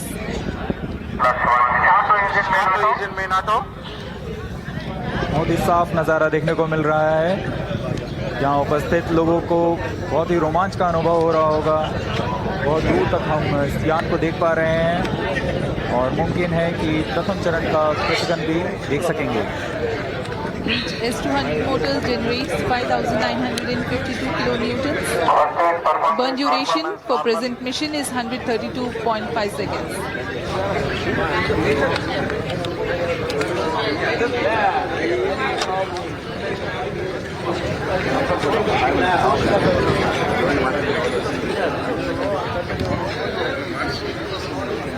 यान अपनी दिशा का निर्धारण करते हुए मिशन को पूरा करने की अग्रसर है। We are 111 seconds into the flight. यहाँ इसकी पुष्टि हो चुकी है। द्वितीय चरण का प्रज्वलन शुरू हो चुका है जो कि L110 चरण है। इसका प्रज्वलन शुरू हो चुका है। अब दोनों स्टेप ऑन बूस्टर्स और L110 चरण एक साथ प्रज्वलित हैं। तो आपको बताएं कि श्रीहरिकोटा से LVM-3 की सफल लॉन्चिंग हुई है और एक नया कीर्तिमान फिलहाल रच दिया गया है। और आपको बताएं कि इस ब्लूबर्ड ब्लॉक 2 को विश्व भर में स्मार्टफोन को सीधे हाई स्पीड सेलुलर ब्रॉडबैंड प्रदान करने के लिए इसे डिजाइन किया गया है और सफलतापूर्वक इसे अब लॉन्च कर दिया गया है। और पल्लव बागला लगातार हमारे सहयोगी हमारे साथ बने हुए हैं। पल्लव जी, थोड़ा डिले जरूर हुआ लेकिन सफलतापूर्वक लॉन्च आखिरकार हो गया है। बिल्कुल था, थोड़ा डिले लेकिन कोई बात नहीं, सफलतापूर्वक प्रक्षेपण हुआ। लॉन्च व्हीकल मार्क 3 का अपने 8वें मिशन पे और इस वक्त वो अंतरिक्ष में ब्लूबर्ड सैटेलाइट को ले जाते हुए अंतरिक्ष में इसको करीबन 500 किलोमीटर ऊपर ले जाना है और उसका जो कार्यक्रम है वो पूरा सही तरीके से चल रहा है। अभी इसरो ने अनाउंस किया है कि पेलोड फेयरिंग सेपरेट हो गई है और फर्स्ट स्टेज और सेकंड स्टेज अपना काम कर चुके हैं और इसके आगे जो क्रायोजेनिक स्टेज होगा वो काम करेगा, जो कि भारत का अपना बना हुआ है। और ब्लूबर्ड सैटेलाइट एक अमेरिका की कमर्शियल कंपनी का लॉन्च है। पहली बारी अमेरिका की कंपनी का कोई dedicated large communication satellite Bharat भेज रहा है, तो बड़ा अहम लॉन्च है। और अभी तक सब कुछ अपने तय तरीके से हुआ है। 90 सेकंड का जो डिले था वो स्पेस डेब्री आने के मारे करेक्ट तरीके से इसरो ने डिले किया और इस वक्त सही तरीके से अंतरिक्ष में जाता हुआ। की अधिकतम प्रभावी। ये भी बताइए सर कि वहां जो लोग मौजूद होते हैं उनको लगता है कि ये सब कुछ सफल तरीके से हो, सब कुछ अच्छा हो, और जब वो हुआ तो उसकी खुशी जो लोग वहां थे वहां उसकी साफ देखी जा रही थी। बिल्कुल खुशी होती है जब इतना बड़ा रॉकेट है, 640 टन का रॉकेट है, श्रीहरिकोटा के लॉन्च पैड से उठता है और अंतरिक्ष में जाता है, तो वहां पे जो लोग उपस्थित हैं उनको भी खुशी होती है और पूरे 140 करोड़ भारतीयों को सबको खुशी होती है, क्योंकि ये भारत का एक बहुत ही उम्दा रॉकेट है और इसरो भारत की एक बहुत ही शानदार एजेंसी है और उनका काम जो है सारी दुनिया और भारत सराहता है। तो आगे आने वाले टाइम में इसरो भारत को और चमक देगा और आज का लॉन्च जो है अभी तय तरीके से चल रहा है। जी सर, इस लॉन्च के बाद अगर स्टेप बाय स्टेप अगर पूरे प्रोसेस को समझा जाए तो अब सफलतापूर्वक लॉन्चिंग तो हो गई है, इसके बाद का क्या प्रोसेस होगा? देखिए, इस वक्त ये लॉन्च व्हीकल मार्क 3 जो है वो 3 स्टेज का रॉकेट है। फर्स्ट और सेकंड स्टेज ने अपना काम कर दिया है, पेलोड फेयरिंग हट चुकी है। थर्ड स्टेज जो है वो क्रायोजेनिक इंजन है। याद करिए, क्रायोजेनिक इंजन बड़ी मुश्किल से भारत ने 20 साल लगा के किया था और अब इस वक्त क्रायोजेनिक इंजन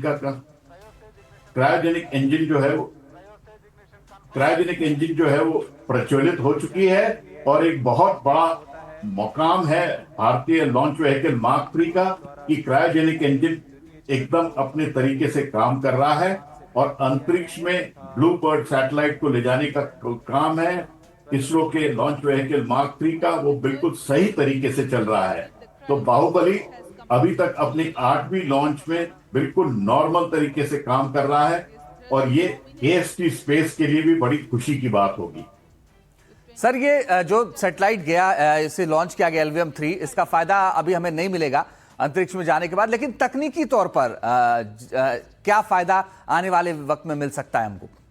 देखिए, Blue Bird satellite AST space company जो है ये direct to mobile internet space based internet देगी, तो ये एक बहुत बड़ी बात है। बाकी जो अभी तक कंपनियां हैं, स्टारलिंक और यूटेलसैट OneWeb, उनमें एक टर्मिनल लगाना पड़ता है, लेकिन ये डायरेक्ट AST स्पेस जो है क्योंकि बहुत बड़ा एंटेना यूज करता है, उससे डायरेक्ट आपके मोबाइल पे ब्रॉडबैंड इंटरनेट आ सकेगा। अभी भारत में नहीं मिलेगा क्योंकि हमारे यहाँ उसका लाइसेंस नहीं है, लेकिन अमेरिका में जब ये पूरा कॉन्स्टिलेशन 40 सैटेलाइट का पूरा हो जाएगा तो अमेरिका और दुनिया के बहुत बड़े भाग को ये मिल सकेगा। भारत को ये लॉन्च करने का मौका मिला, ये बहुत बड़ी बात है, क्योंकि बड़ी बड़ी स्पेस कंपनियां SpaceX, आर्यन स्पेस, रॉसकॉस्मोस सब लगी थी इस लॉन्च को अपने पास हथियाने के लिए, लेकिन इसरो ने कामयाबी से अपने पास लॉन्च खींचा और उम्मीद करनी चाहिए कि आगे आने वाले टाइम में जो AST स्पेस के और भी लॉन्च होने हैं वो भी भारत के पास आएंगे। मेरा यही कहना था सर कि अभी उस तरह से फायदा तो नहीं मिल पाएगा, मगर तकनीकी तौर पर जैसा कि भारत ने लॉन्च किया इसे, तो आने वाले वक्त में हमें जरूरत पड़ेगी तो उस अनुभव का बड़ा एक फायदा मिलेगा हमको। देखिए, अनुभव तो मिलेगा ही, लेकिन ये कमर्शियल लॉन्च है। इसरो की जो कमर्शियल कंपनी है न्यू स्पेस इंडिया लिमिटेड, उसने लॉन्च किया है और इससे कहीं ना कहीं भारत को कमर्शियल फायदा हो रहा है, माने हम रेवेन्यू जनरेट कर रहे हैं इस लॉन्च से। इसमें कॉस्ट जो होती है रॉकेट की 300 करोड़ से ऊपर की होती है और भारत ने जो चार्ज किया है वो काफी ज्यादा होगा AST स्पेस से, तो भारत को इससे प्रॉफिट होगा, रेवेन्यू जनरेशन होगा और आने वाले टाइम में ये एक नया आयाम खोल रहा है कि ग्लोबल कमर्शियल स्पेस मार्केट में इसरो एक बड़ा ही सही कदम बढ़ा रहा है। बिल्कुल, और ये सही कदम है एक तरीके से। आप कह रहे हैं कि कमर्शियल फायदा, यानी हम रेवेन्यू भी एक तरीके से जनरेट कर रहे हैं। और ये जो सर अभी आज इसे लॉन्च किया गया सफलतापूर्वक, ये एक तरीके से आप ये कहें तो आने वाले वक्त में इसका अनुभव का फायदा मिलेगा। और आपने बहुत विस्तार से समझाया था कि जो इसका सैटेलाइट का फायदा वो हमें नहीं मिल पाएगा, मगर जो बाकी देशों को फायदा मिलेगा वो किस तरीके का फायदा इसका मिलने वाला है? देखिए, अगर direct to mobile internet connectivity मिलती है तो आप दुनिया के किसी भी भाग में हो, आपको इंटरनेट मिल पाएगा। अभी डार्क जोन होते हैं जहां पे कि आपको इंटरनेट नहीं मिलता है, या फिर अगर आपको इंटरनेट लेना हो तो स्टारलिंक की तरह आपको एक बड़ा सा एंटीना लगाना पड़ता है, या यूटेलसैट OneWeb की तरह आपको एंटीना लगाना पड़ता है। ये एक नए तरीके से बिल्कुल डायरेक्ट टू मोबाइल इंटरनेट दे सकेगा, तो दुनिया को फायदा होगा। डिजास्टर मैनेजमेंट में जब खासकर सेलुलर नेटवर्क फेल हो जाता है तब वहां काम आ सकेगा। जहां पे इंटरनेट नहीं है वहां पे काम आएगा। समुद्री क्षेत्र में जहां पे भी अंतरिक्ष से आपको सैटेलाइट इंटरनेट चाहिए वहां काम आएगा। और उम्मीद है कि भारत भी इसका यूज करेगा आने वाले टाइम पे जब इसकी लाइसेंसिंग होगी। बिल्कुल सर, इसी से जुड़ा मेरा अगला सवाल था आपसे कि अभी तो फिलहाल भारत को इसका फायदा नहीं मिलेगा, लेकिन क्या आगे आने वाले समय में इस पर काम किया जाएगा और कब तक माना जाए कि भारत को इसका फायदा मिल सकता है? बिल्कुल मिलेगा। देखिए, जब हमारे यहाँ इसके करेक्ट सिक्योरिटी और सेफ्टी के तरीके तैयार हो जाएंगे, रूल और रेगुलेशन बन जाएंगे, तो भारत यूज करेगा। अभी भी हम स्टारलिंक और OneWeb यूटेलसैट को लाइसेंस देने के लिए ऑलमोस्ट तैयार हैं। तो ये डायरेक्ट टू मोबाइल का भी जब टाइम आएगा तो भारत जरूर यूज करेगा। भारत पीछे नहीं रहेगा इसमें। लेकिन हमारे यहाँ भारत में अपने भी सैटेलाइट हैं जो कि हमको इंटरनेट देते हैं, जो कि गवर्नमेंट सर्विसेज के लिए इंटरनेट प्रोवाइड करते हैं, वो डेटा सर्विसेज बोलते हैं। तो ये वाले जो कमर्शियल हैं वो आएंगे, अपने टाइम पे जरूर आएगा।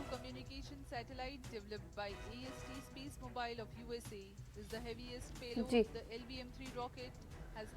बिल्कुल सर, अगर दूसरी तरफ अगर देखा जाए तो आने वाले समय में, क्योंकि भारत के भी कई ऐसे मिशन हैं जिन पर इस वक्त भारत काम कर रहा है, और क्या ये लॉन्च आने वाले मिशन जैसे कि अगर बात की जाए चंद्र या फिर मानव मिशन, उस पर भी जो है इसका फायदा मिलेगा या उसके लिए भी ये रास्ता तैयार कर रहा है?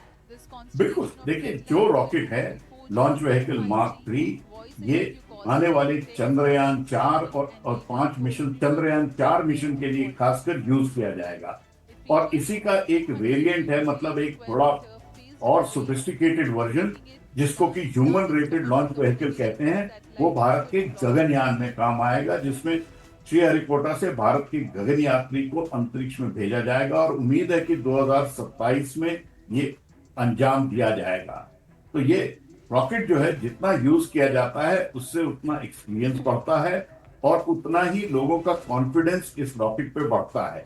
अभी तक इसका 100% सक्सेस रिकॉर्ड रहा है और उम्मीद करनी चाहिए कि आज का भी लॉन्च सक्सेसफुल रहेगा और इसका जो एक उम्दा रिकॉर्ड है वो कायम रहेगा। तो एक्सपीरियंस आगे भी काम आएगी, गगनयान में, चंद्रयान में, वीनस के मिशन में, सब में ही काम आएगी। चलिए, बहुत शुक्रिया सर हमारे साथ जुड़ने के लिए और हमें इस तमाम अहम जानकारी देने के लिए।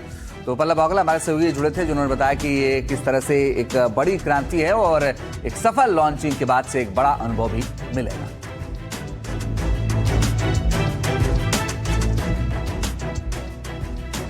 और आइए खबरों के सिलसिले को आगे बढ़ाते हैं। यूपी के कई जिलों में बुलडोजर एक्शन की खबरें हैं। अवैध अतिक्रमण पर चला है प्रशासन का डंडा। बिल्कुल, आगरा, बरेली, सीतापुर, बागपत में बुलडोजर चला है। सभी जगहों पर अवैध अतिक्रमण को हटाया गया है। तो एक बार फिर से बुलडोजर एक्शन यूपी के कई जिलों में देखने को मिला है। अवैध अतिक्रमण किया गया था जिस पर प्रशासन का डंडा चला है और बुलडोजर के जरिए इसे हटाया गया है। अवैध दुकानों पर जो ये एक्शन है ये देखने को मिला है। आगरा, बरेली, सीतापुर, बागपत में कई जगहों पर बुलडोजर चला है। आपको बता दें कि अवैध अतिक्रमण किया हुआ था जिसे बुलडोजर से हटाया गया और ये कार्रवाई की तस्वीरें भी हम आपको दिखा रहे हैं। बारात घर जिस पर बुलडोजर एक्शन देखने को मिल रहा है।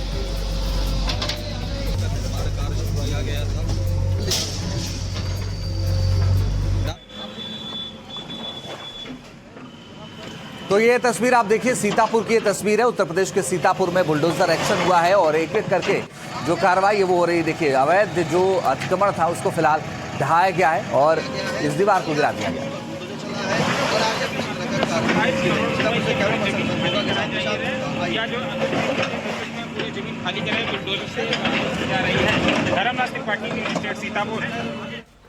अब सीतापुर के बाद बागपत की तस्वीर आपको दिखाते हैं। यहाँ पर भी देखिए अवैध अतिक्रमण पर बुलडोजर एक्शन देखने को मिला है।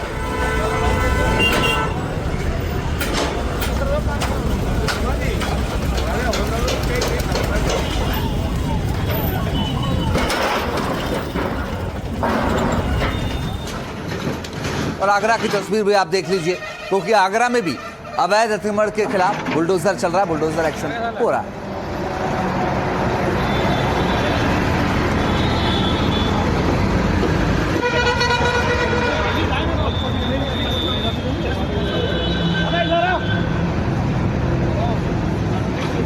अब बिहार में भी योगी मॉडल जमकर अपना कमाल कर रहा है। विशेष अतिक्रमण हटाओ अभियान के तहत मंगलवार को समस्तीपुर के डीएम ने कई दुकानों पर बुलडोजर चलाया। अभियान शुरू होते ही अतिक्रमणकारियों में एक बार फिर से हड़कंप मच गया। जी हाँ, मौके पर मौजूद अधिकारियों ने बताया कि सड़क किनारे दुकानें लगाने से यातायात प्रभावित होता है और कई बार दुर्घटना भी होती रहती है। इस वजह से आम लोगों को परेशानी का सामना करना पड़ता है। सड़क किनारे दुकानदारों को चेतावनी भी दी कि आगे सड़क या फुटपाथ पर अतिक्रमण पाया गया तो सामान हटाने के साथ साथ संबंधित दुकानदारों पर कार्रवाई कर जुर्माना भी वसूला जाएगा।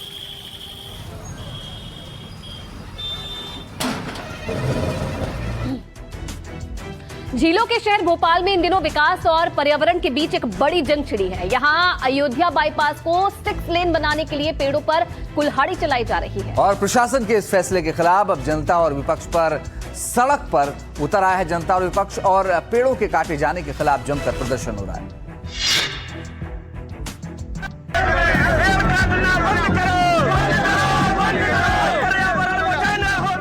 भोपाल का अयोध्या बाईपास जो कभी अपनी हरियाली के लिए जाना जाता था, लेकिन अब यह हरियाली खत्म हो रही है। सड़क चौड़ी करने के नाम पर यहाँ एक एक कर पेड़ों को काटा जा रहा है।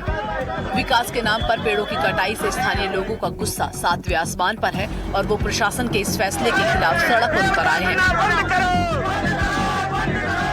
और जिला कांग्रेस कमेटी और स्थानीय नागरिक ढाल बनकर खड़े हो गए हैं और बीजेपी सरकार के खिलाफ जमकर नारेबाजी कर रहे हैं। कांग्रेस कार्यकर्ताओं ने पेड़ों को बचाने के लिए चिपको आंदोलन की तर्ज पर प्रदर्शन किया और पेड़ों को गले लगाकर उन्हें रक्षा सूत्र बांधा। प्रदर्शनकारी कांग्रेस कार्यकर्ताओं का आरोप है कि बीजेपी सरकार विकास के नाम पर पेड़ काटकर राज्य के लोगों की सांसों के संकट पैदा कर रही है। पेड़ों की कटाई के विरोध की ये चिंगारी अब धीरे धीरे पूरे शहर में फैल रही है, जिससे निपटना प्रशासन के लिए बड़ी चुनौती साबित हो रहा है।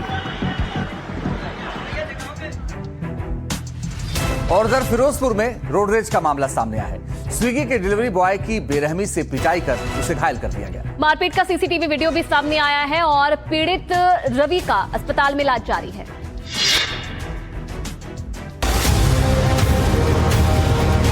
कार से बाइक की टक्कर होने पर कई युवकों ने स्विगी के डिलीवरी बॉय को बेरहमी से मारा। मारपीट की घटना सीसीटीवी में कैद हुई। डिलीवरी बॉय गंभीर रूप से घायल हुआ और पास के निजी अस्पताल में उसका इलाज जारी है।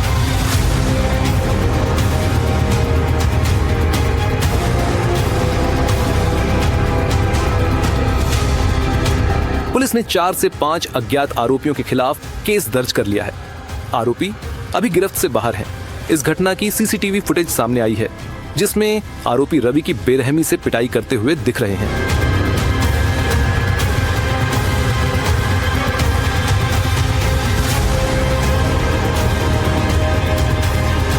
किसी तरह वहां से गुजर रहे राहगीरों ने पीड़ित रवि कुमार को अस्पताल पहुंचाया। इस घटना पर थाना सिटी के प्रभारी जतिंद्र सिंह ने कहा कि मुकदमा दर्ज कर लिया गया है और जल्द ही आरोपियों को गिरफ्तार किया जाएगा। और चलिए आगे बढ़ेंगे। एक बड़ी खबर आपको बता दें, दिल्ली को भीड़ भाड़ से बचाने के लिए बड़ा कदम। केंद्रीय मंत्रिमंडल की आज सुबह 11 बजे एक बैठक होने वाली है। दिल्ली मेट्रो के 4थे चरण के लिए 4 लाइनों को आज मंजूरी मिल सकती है। करीब 12,000 करोड़ रुपए की लागत से किया जाएगा विस्तार। पीएम मोदी की अध्यक्षता में कैबिनेट की बैठक होगी। चौथा चरण पूरा होने के बाद दिल्ली में मेट्रो नेटवर्क की लंबाई 450 किलोमीटर से अधिक हो जाएगी।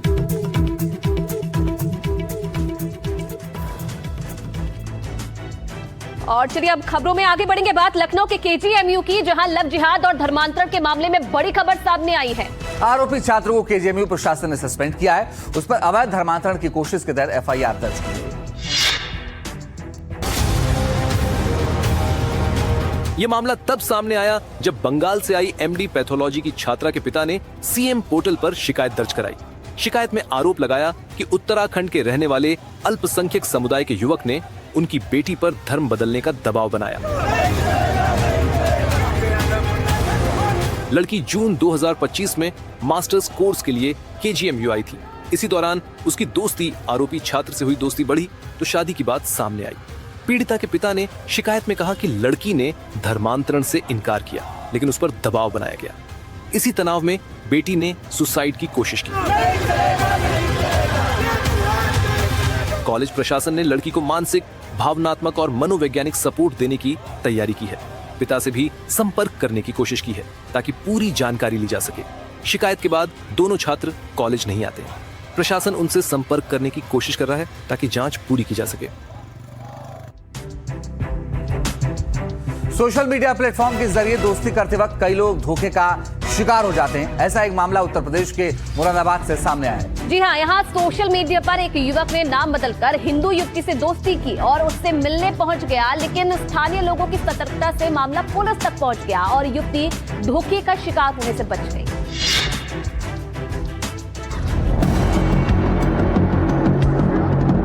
मामला मुरादाबाद के काशीपुर बस स्टैंड इलाके का है। आरोप है कि फरुखाबाद का रहने वाला सोनू खान नाम का युवक एक हिंदू युवती से मिलने पहुंचा था। बस स्टैंड के पास युवक की संदिग्ध गतिविधियों को देखकर स्थानीय लोगों को शक हुआ। जब लोगों ने उससे पूछताछ शुरू की तो युवक घबरा गया और भीड़ ने उसे घेर लिया और वहीं हंगामा शुरू हो गया। हंगामे की सूचना मिलते ही कोतवाली पुलिस मौके पर पहुंची और युवक युवती दोनों को थाने ले गई। पुलिस जांच में बड़ा खुलासा हुआ कि सोनू खान ने इंस्टाग्राम पर अपना नाम बदलकर युवती से दोस्ती की थी। वहीं चश्मदीदों के मुताबिक युवक ने पकड़े जाने के डर से अपने हाथ में पहना कड़ा निकालकर फेंक दिया ताकि उसकी पहचान उजागर न हो सके। एसएचओ कोतवाली को एक सूचना मिली थी कि जो काशीपुर बस स्टैंड है वहां पे एक लड़का किसी लड़की को लाके उसके साथ दुर्व्यवहार कर रहा है, छिड़खानी कर रहा है। इस पे काफी लोगों ने उसको घेर भी रखा था। वहाँ हमारी टीम गई और उसके बाद उनको लाए थाने पर।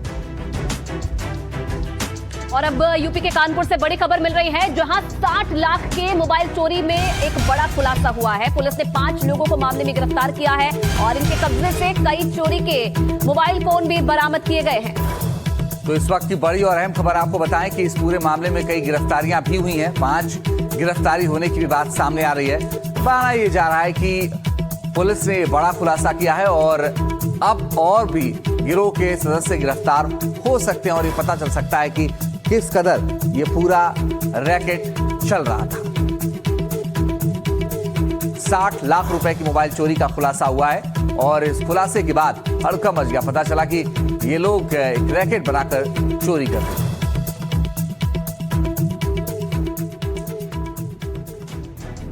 और अब खबर मध्य प्रदेश के इंदौर से, जहां सोशल मीडिया पर लाखों फॉलोअर्स वाली एक युवती और उसके प्रेमी ने मिलकर एक युवक की बेरहमी से हत्या कर दी। जी हाँ, और युवक की हत्या की वजह का मामूली तंज था और कमेंट था। क्या है पूरा मामला, आइए देखिए।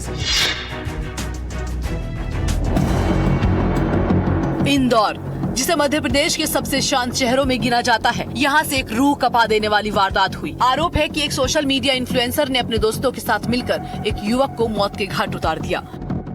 ये सनसनीखेज वारदात अन्नपूर्णा थाना इलाके में हुई। पुलिस के मुताबिक युवक ने सोशल मीडिया इन्फ्लुएंसर पर निजी कमेंट किए थे और इसी बात से नाराज होकर उसने अपने बॉयफ्रेंड और दोस्तों के साथ मिलकर सरेराह युवक पर चाकुओं से ताबड़तोड़ हमला कर दिया।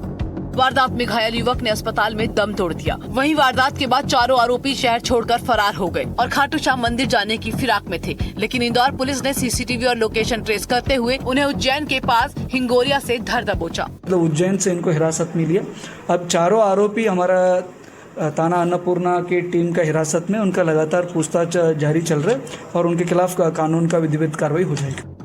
फिलहाल चारों आरोपी पुलिस की हिरासत में हैं, उनसे पूछताछ जारी है। पुलिस पूरे मामले की कड़ियां जोड़ रही है और सोशल मीडिया अकाउंट्स की भी जांच कर रही है।